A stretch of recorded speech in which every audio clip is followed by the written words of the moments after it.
சின்ன மருமகள்ல அடுத்து நடக்க போகுதுன்னு வாங்க பார்க்கலாம். தமிழ்ச்செல்வி இங்க சேது வீட்டு வாசல் முன்னாடி வந்து நின்று வீட்டுல யாரு வெளியே வாங்க அப்படின்னு சொல்லி தமிழை கூப்பிடவும் வேகமா கருப்பு ஓடியாரு. அத்த தமிழ் தமிழ் என்னம்மா இங்க வந்திருக்கு அப்படின்னு சொல்லி கருப்பு பதறவும், அண்ணே வீட்டுல இருக்கிறவங்கள வெளியே வர சொல்லுங்க அப்படின்னு சொல்லி தமிழ் சொல்லவும், என்னம்மா என்ன ஆச்சு, ஏமா பிரசவம் ஆயிருக்கு, ஏமா அப்படி நிக்கிற, உள்ள வாமா அப்படின்னு சொல்லி கருப்பு கூப்பிடவும், அண்ணே இங்க ஒன்னும் நான் உறவு கொண்டாட வரல, உள்ள இருக்கவங்கள வெளியே வர சொல்லுங்க அப்படின்னு சொல்லி தமிழ் சொல்லவும் தமிழுடைய சத்தத்தை கேட்டுட்டு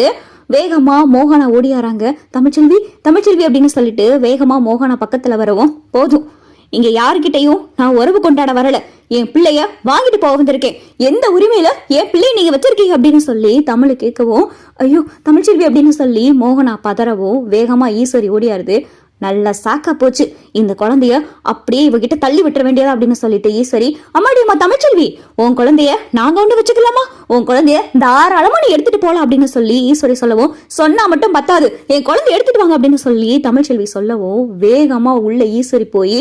மாமா அந்த தமிழ்ச்செல்வி வந்திருக்கா, அவ குழந்தைய கேட்டு வந்திருக்கா, அவ குழந்தை நமக்கு எதுக்கு மாமா, அவ குழந்தைய அவகிட்ட கொடுத்துட வேண்டியதான், அந்த குழந்தை எங்க அப்படின்னு சொல்லி வேகமா ஈஸ்வரி அந்த குழந்தைய தூக்க போக அப்பதான் சேது ரூமுக்குள்ள இருந்து வெளியே வராரு. சின்னம்மா அப்படின்னு சொல்லி சேது குரல் கேட்கவும் ஈஸ்வரி குழந்தைய தூக்குறத அப்படியே நிப்பாட்டிடுது. சின்னம்மா அவ வந்து கத்துனானா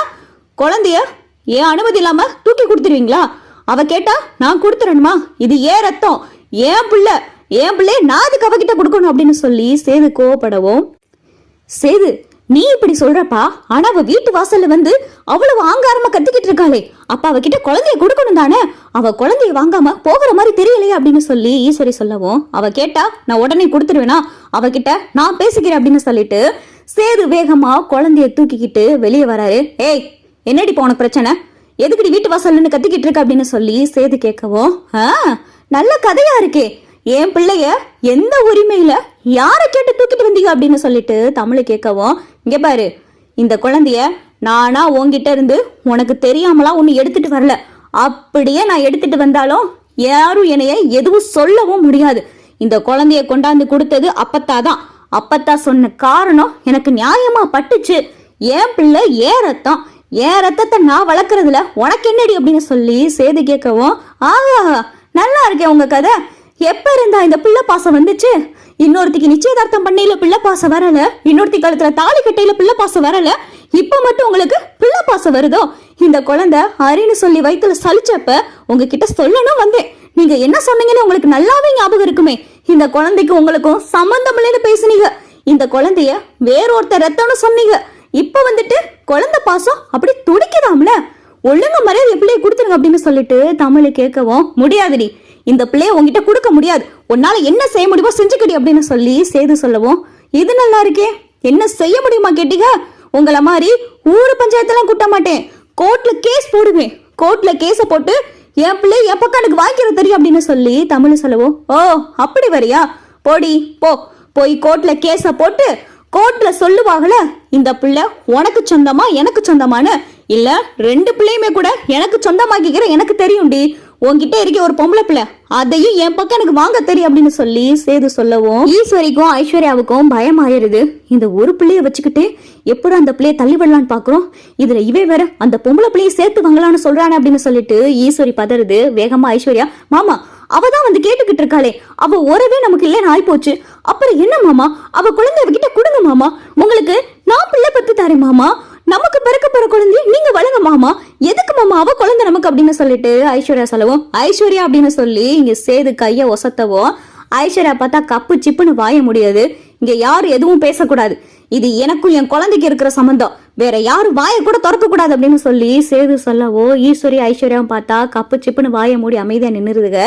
அப்பதான் சாவித்திரி, ஏமா தமிழ்ச்செல்வி உனக்கு தான் 2 குழந்தை பிறந்திருக்குல, ஒரு குழந்தை பிறந்து அதை சேது எடுத்துட்டு வந்தா பிள்ளை பாசத்துல நீ துடிக்கலாம், அதான் இன்னொரு குழந்தை வச்சிருக்கேல அந்த குழந்தை நீ வளர்க்க வேண்டியதானே அப்படின்னு சொல்லி சாவித்திரி சொல்லவும், இல்லங்க எனக்கு பிறந்தது 2 பிள்ளைகள், ஒரு பொம்பளை பிள்ளை ஒரு ஆம்பளை பிள்ளை, அந்த 2 பிள்ளைகளும் எனக்கு தான் சொந்தம், இந்த வீட்டுக்கும் எனக்கும் ஒட்டுள்ள உறவுலன்னு சொல்லி அத்தை விட்டு போனவன் நானு, திரும்ப இந்த வீட்டு வாசப்படியை கூட மிதிக்க கூடாதுன்னு நினைச்சவன் நானு, ஆனா ஏதோ ஒரு காரணத்துக்காக இங்க வந்து நிக்கிறேன், எனக்கு என் பிள்ளை வேணும், என் பிள்ளைய நான் வாங்காம விட மாட்டேன் அப்படின்னு சொல்லிட்டு தமிழ் சொல்லவும், போடி உன்னால என்ன செய்ய முடியுமோ செஞ்சுக்க,